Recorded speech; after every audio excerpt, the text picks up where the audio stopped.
Emily, let's look first at this development of what's happened over the past, well, relatively few years. Talk us through it. Well, if we go back right to the beginning when we started to communicate, obviously we started to talk to each other, but we can only be heard up to about 20 metres from each other. Then we have to shout, then people had to find another way to communicate. So they started writing letters, obviously.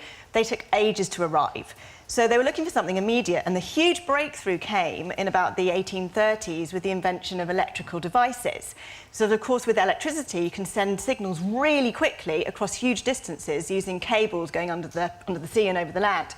So, hot on the heels of that, 4 electrical devices came along. So, first of all, it was the telegram. So I don't know if anyone remembers the telegram, but here we've got a telegram. I remember getting the odd telegram. In my amateur theatrical days, I'd get these to stick on my dressing room wall. Wonderful, wonderful. So that relied on Morse code, which was then tapped down an electrical wire and came out the other end as a series of dots and dashes. Right. And then came telex, quite a lot later actually, which was sending a message using a similar method but much more complicated, using different electrical frequencies to actually encode different letters and numbers rather than just dots and dashes. Yeah. Then, a lot later, came the fax. Oh,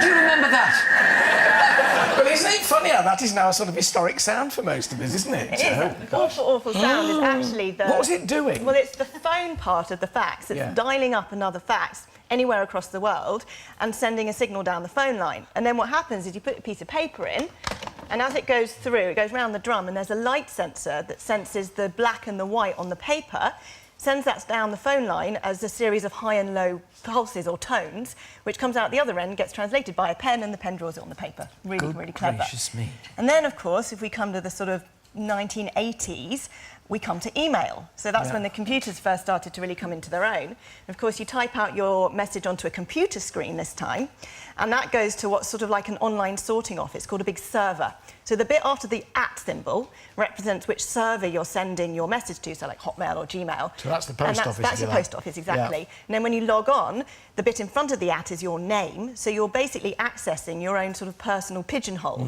in that online server. What I love about old films is you can date them. The film might still be brilliant, but you can date them by the technology they've got on their desk, can't you? You know, you see something and you know, I know when this is days, you can tell what's the precise year.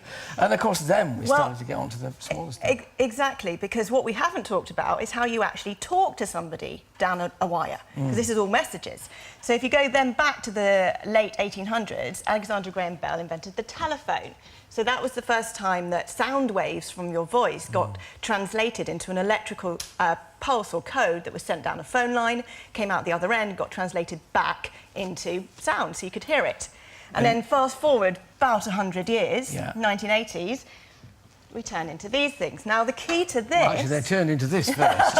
It did turn into this one. And that's exactly right, because look at this thing. The key to these things is that you don't have to be plugged in. You don't have to be plugged in, because instead of using electrical signals to send the message, it comes out the top of this as a radio wave. I now need to talk to the man next door to you, because they did get smaller than that, didn't they? Much smaller. Yes, and I think that's what's particularly interesting is if you look back, you ask people, what's the biggest selling mobile phone of all time? I think most people would probably say, oh, it's the Samsung S3 or something like that. It's this. It's the Nokia 1110.